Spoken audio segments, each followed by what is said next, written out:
भाजपा प्रत्याशी डॉक्टर अरविंद शर्मा के समर्थन में केंद्रीय गृह मंत्री अमित शाह की रैली फ्लॉप साबित हुई।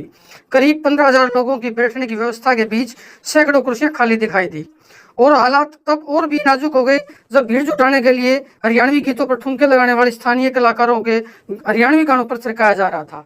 भीड़ की कमी के बीच उस समय कोर्ट में खास वाली स्थिति बन गई जब मंच पर न बोलने देने से नाराज एक महिला नेत्री के समर्थक कुर्सियों पर बैठी महिलाओं को उठा ले गए। ऐसे में मंच पर बैठे नेताओं की जान मुंह में आ गई और सभी नेता बगले झांकते नजर आए। करीब 10 मिनट तक चले इस ड्रामे के दौरान मंच से महिला नेत्री के नाम को पुकारा जाता रहा, लेकिन महिलाओं का उठकर जाने का सिलसिला चला तो रुका ही नहीं और अमित शाह के भाषण के दौरान भी कुर्सियां खाली होती रही। मंत्री बनाने वाला है, मोदी जी को प्रधानमंत्री बनाओगे, 400 पार कराओगे तो मेरे साथ दोनों हाथ उठाइए, उठाइए दोनों हाथ। विजय के संकल्प की मुट्ठी बीचे और प्रचंड आवाज से शाह के 400 पार के देखने लायक था। वहीं केंद्रीय गृह मंत्री अमित शाह ने भी स्थानीय नेताओं की कम फजीयत नहीं की। भाजपा लोकसभा रोहतक उम्मीदवार डॉक्टर अरविंद शर्मा के भाषण के दौरान ही अमित शाह मंच पर पधार गए और जनता का अभिवादन करने के साथ ही किसी भी प्रकार का कोई स्वागत भाषण या स्वागत कार्यक्रम की फॉर्मेलिटी पूर्ण किए सीधा मंच पर आ गए और अपना भाषण शुरू कर दिया। जिले के धार्मिक स्थानों में प्रदेश के भूतपूर्व हस्तियों को नमन करने के साथ ही उन्होंने अपना भाषण शुरू कर दिया और करीब 20 मिनट के अपने भाषण के दौरान वो कांग्रेस पार्टी, राहुल गांधी, इंडिया गठबंधन आदि तमाम मुद्दों पर के साथ साथ हरियाणा प्रदेश के पूर्व मुख्यमंत्री चौधरी भूपेंद्र सिंह हुड्डा के ऊपर भी विशेष निशाना साधते नजर आए और करीब 20 मिनट तक उन्होंने अपने भाषण के दौरान कांग्रेस पार्टी, भूपेंद्र हुड्डा व इंडिया गठबंधन को मुख्य रूप से मुद्दा रखा। आइए देखते हैं कार्यक्रम के दौरान की मुख्य झलकियां। मेरे साथ सभी लोग दोनों हाथ उठाइए, उठाइए दोनों हाथ। विजय के संकल्प की मुट्ठी बीचे और प्रचंड आवाज से बोलिए, जय श्री राम, जय जय श्री राम। आज के कार्यक्रम में बैठ जाइए। मंच पर उपस्थित हमारे राष्ट्रीय मंत्री श्रीमान ओम प्रकाश धनखड़ जी, लोकसभा प्रभारी श्री राजीव जैन जी, श्री अरविंद यादव, लोकसभा समन्वयक श्री लक्ष्मण यादव, विधायक जी बाबा बालकनाथ जी, हमारे बहुत बड़े पीठ के अध्यक्ष है बाबा जी, जरा प्रणाम, सब ताली बजाओ बाबा के लिए। पूर्व मंत्री बहन कांता देवी जी, पूर्व मंत्री मनीष ग्रोवर जी, कृष्णमूर्ति हुड्डा जी, राम नरवीर सिंह जी, विपुल गोयल जी, नरेश कौशिक जी और आज जिनको जिताने के लिए मैं यहाँ आया हूँ, हमारे लोकप्रिय सांसद और प्रत्याशी डॉक्टर अरविंद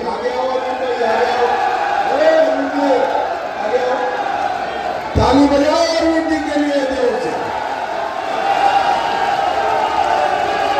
और आज इस विशाल जनसभा में आए हुए प्यारे भाइयों, बहनों, माताओं और मेरे जिगर के टुकड़े जैसे युवा मित्रों, आप सभी को नमस्कार।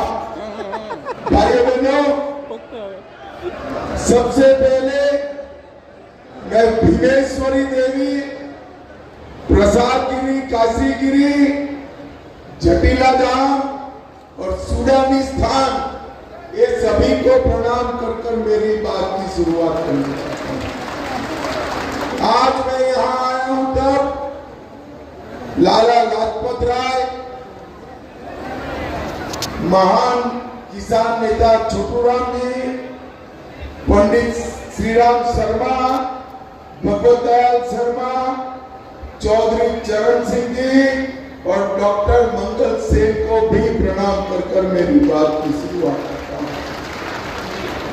भाइयों बहनों, आज छठे फेज का चुनाव चल रहा है, 5वें फेज का चुनाव चल रहा है।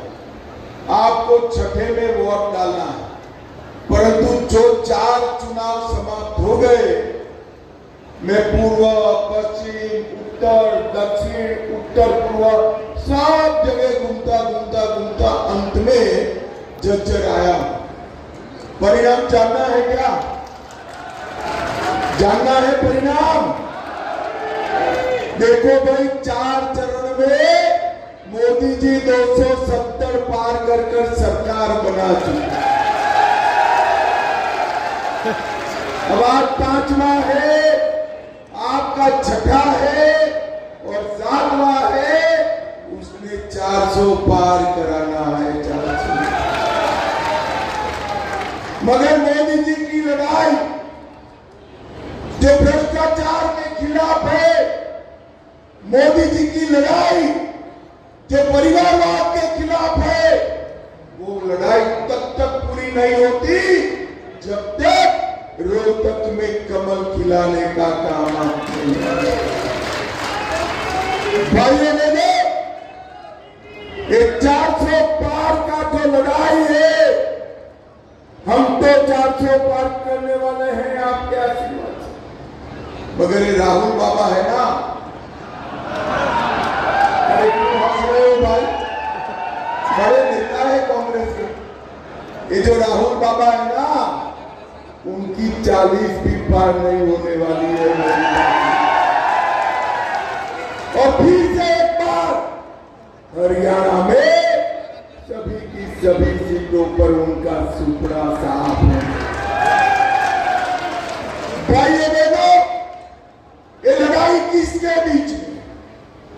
एक और 12 लाख करोड़ के घपले घोटाले करने वाले ये इंडी अलायंस है। एक और 12 लाख के घपले घोटाले करने वाले इंडी अलायंस है, और दूसरी ओर 23 साल से मुख्यमंत्री प्रधानमंत्री रहते हुए जिस पर 25 पैसे का आरोप नहीं है, वो नरेंद्र मोदी है। नरेंद्र मोदी। एक और थोड़ा ही गर्मी बढ़ते ही थाईलैंड और बैंकॉक छुट्टी पर जाने वाले राहुल बाबा हैं। मेरी बात याद रखना, 4 तारीख को काउंटिंग है, 6 तारीख को राहुल बाबा निश्चित रूप से वैकेशन करने जाने वाले हैं। एक और हर 6 महीना विदेश में छुट्टी करने वाले राहुल बाबा हैं, और दूसरी ओर 23 साल तक दीपावली के दिन भी छुट्टी लिए बगैर सेना के जवानों के साथ मिठाई खाने वाला नरेंद्र मोदी।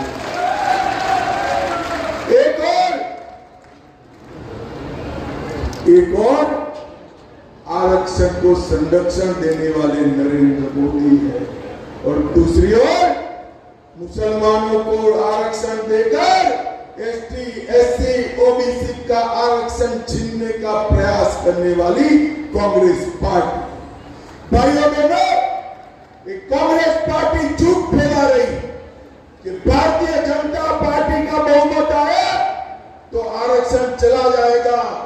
मैं आज जज्जर की इस पवित्र भूमि पर कहकर जाता हूं, जब तक भाजपा का एक भी सांसद संसद में है, आरक्षण को कोई हाथ नहीं लगा सकता। नहीं, कांग्रेस पार्टी ने कर्नाटक और तेलंगाना में 4% और 5% आरक्षण मुसलमानों को दिया। ये आरक्षण किसका कम हुआ? ओबीसी का कम हुआ, पिछड़ा वर्ग का। पिछड़ा वर्ग के आरक्षण को छीनने वाली कांग्रेस पार्टी। भाइयों बहनों, राहुल गांधी जी ने इस इलेक्शन की शुरुआत भारत जोड़ो यात्रा से की थी। इलेक्शन का अंत कांग्रेस ढूंढो यात्रा से करना पड़ेगा। दूरबीन लेकर भी कांग्रेस। भाइयों बहनों, सिरसा से सोनीपत तक और पंचकुला से पलवल तक मोदी जी का विकास का कमल खिलने वाला है। मैं आज यहाँ पर आया हूं, तब मैं राहुल बाबा को पूछना चाहता हूं कि राहुल बाबा, आपके घमंडिया गठबंधन का नेता कौन है वो बताओ जरा, नेता कौन? हमारा तो नेता तय है। एनडीए और बीजेपी बहुमत में आते हैं तो नरेंद्र मोदी इस देश के प्रधानमंत्री बनेंगे। आपका नेता कौन है? आप बता सकते हो झज्जर वालों, इनका नेता कौन है? चलो भैया, मैं एक कर पूछता हूं। शरद पवार प्रधानमंत्री बन सकते हैं क्या? ममता बनर्जी बन सकती है क्या? उद्धव ठाकरे बन सकते हैं क्या? स्टालिन बन सकते हैं क्या? अब हंसना मत। राहुल बाबा बन सकते हैं क्या? अरे क्यों हंस रहे हो आप? राहुल बाबा भी नहीं। भाई एक पत्रकार ने उनको पूछा कि आपका प्रधानमंत्री का प्रत्याशी कौन है, तो उन्होंने कहा बारी बारी एक साल 5 लोग बनेंगे। मुझे बताओ झज्जर वालों, देश ऐसे चल सकता है क्या? अरे जोर से बोलो, चल सकता है क्या? ये बारी बारी प्रधानमंत्री बनाने निकले हैं, इस संगीत कुर्सी खेलने निकले हैं। मैं उनको पूछता हूं, ये 5 साल के प्रधानमंत्री के प्रोजेक्ट में पाकिस्तान को मुंह तोड़ जवाब कौन देगा? मुझे बताओ। कोरोना जैसा महामारी आया, कौन बचा सकता है? चंद्रयान कौन भेज सकता है? भाइयों बहनों, पूर्व हो, पश्चिम हो, उत्तर हो, दक्षिण हो, जवाब फिक्स है, मोदी मोदी मोदी मोदी। झज्जर वालों मुझे बताओ, एक हमारा जो हरियाणा, इसमें 3 विशेषताएं हैं। एक, हरियाणा में फौजियों, हमारे बेटों ने, हमारी वीरांगनाओं ने अपने बेटों को फौज में भर कर रखा है। आज पूरा देश चैन की नींद सो रहा है क्योंकि मेरा हरियाणा का जवान सीमा पर पाकिस्तान का सामना कर। दूसरा, खेल कहां पर भी खेला जाए, नेशनल खेला जाए, इंटरनेशनल खेला जाए, देश को अगर मेडल मिलता है तो हर तीसरा मेडल लाने वाला मेरा हरियाणा का ताकत होता है। और तीसरा, देश आज अनाज के क्षेत्र में आत्मनिर्भर है तो इसका कारण हरियाणा का मेरा किसान है। किसान भाइयों बहनों, ये तीनों क्षेत्रों में कांग्रेस ने क्या किया? एयरपोर्ट का घोटाला किया, सबमरीन का घोटाला किया, एयरफोर्स का घोटाला किया, हेलीकॉप्टर का घोटाला किया और 1 रैंक 1 पेंशन नहीं दिया। मोदी जी ने 14 में प्रधानमंत्री बनने के साथ ही 1 रैंक 1 पेंशन देकर हमारे सेना के जवानों को 1,20,000 करोड़। मोदी जी ने खेल का बजट 3 गुना किया, स्टेडियम बनाए, इंटरनेशनल कोचिज लाए, मानधन खिलाड़ियों का बढ़ाया, पारदर्शी सिलेक्शन किया और इसके कारण आज हम खेलों में दुनिया में छाए हुए हैं। और याद रखना युवाओं, 36 का ओलंपिक भारत में होने वाला है। और मोदी जी ने एमएसपी पर लगभग 12 लाख करोड़ रुपया, एक कांग्रेस पार्टी 10 साल में 12 लाख करोड़ का गेहूं धान खरीदी थी। कितना क्या खरीदी थी मैं बोलो तो? 12 लाख करोड़। कितना? और नरेंद्र मोदी जी ने 10 साल में 1,20,000 करोड़ का धान खरीदा। भाइयों बहनों, इस सोनिया जी अपने बेटे को पीएम बनाना चाहती है और हुडा जी अपने बेटे को सीएम बनाना चाहते हैं। अब जो बेटे के लिए काम करे वो झज्जर के युवाओं के लिए काम कर सकता है क्या?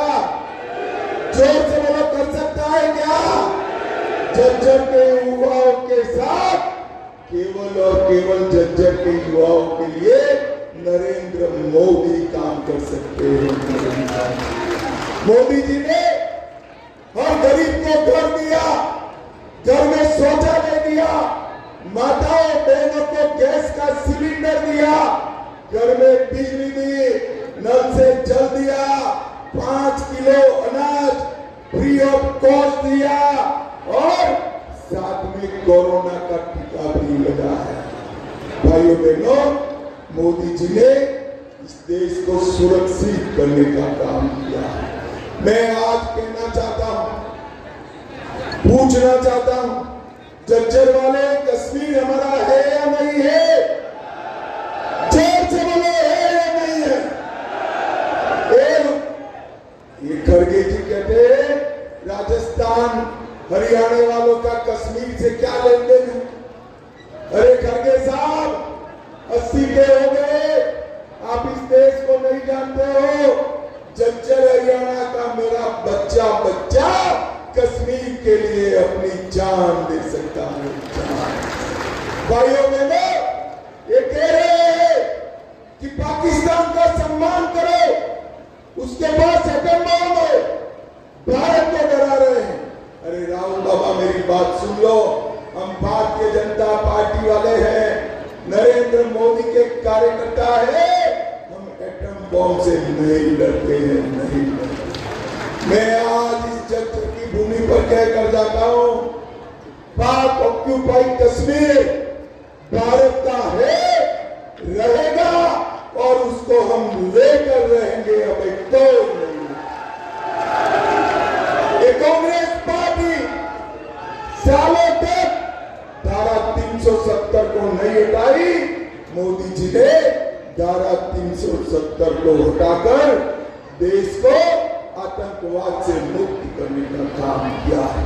और अंत में मुझे बताओ झज्जर वालों, अयोध्या में राम मंदिर बनना चाहिए था या नहीं बनना चाहिए था?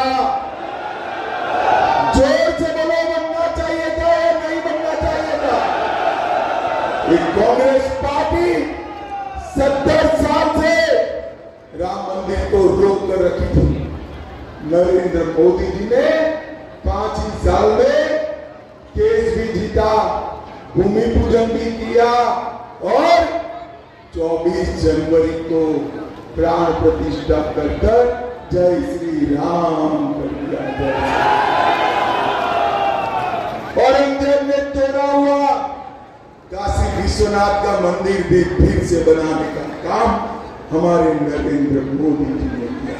भाइयों बहनों, आज मैं यहाँ आया हूँ तब बताना चाहता हूँ, इसी क्षेत्र के अंदर ढेर सारे काम हुए, 12 एक्सप्रेस वे बनाए, 21 नए राष्ट्रीय राजमार्ग बनाए, रेवाड़ी में एम्स बना, IIT दिल्ली का एक्सटेंशन झज्जर में स्थापित किया, 2000 करोड़ से बरसा गांव में कैंसर हॉस्पिटल बनाया, 24 करोड़ से झज्जर जिले में सबसे बड़ा बस स्टेशन बनाया और ढेर सारे लोगों को हमने घर, बिजली, पानी ये सब देने का काम किया। और मोदी जी ने 10 साल के अंदर 2,43,000 करोड़ रुपया हरियाणा के विकास के लिए देने का काम नरेंद्र मोदी। भाइयों बहनों, हुड्डा जी का पूरा ध्यान अपने बेटे पे, उनका ध्यान हरियाणा के विकास में नहीं।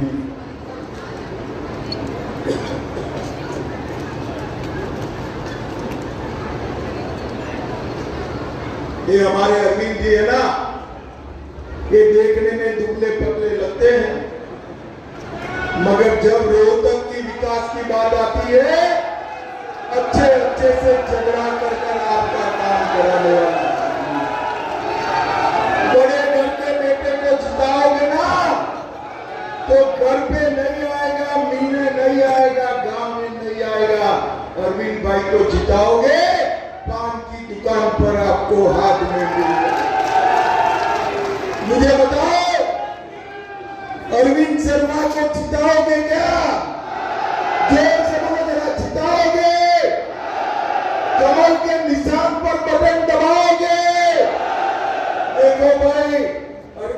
के नाम के सामने कमल के निशान पर बटन दबाओगे तो एक एक वोट नरेंद्र मोदी को प्रधानमंत्री बनाने वाला है।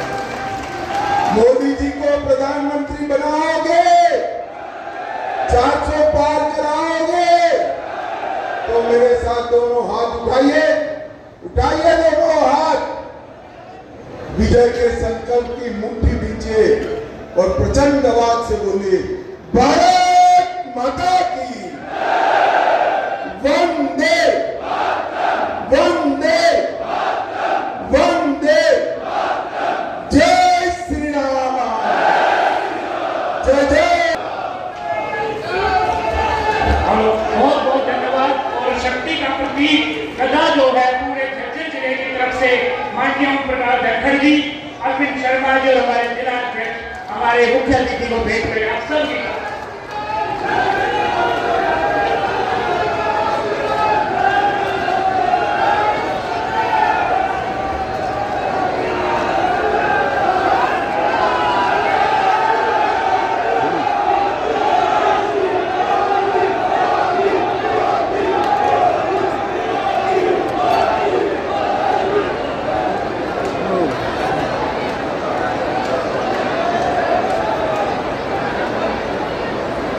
भाई यहाँ पर पहुंचे सभी एक व्यक्ति एक पेड़ तुल्य हमारे कार्यकर्ताओं का अमित शाह जी की तरफ से माननीय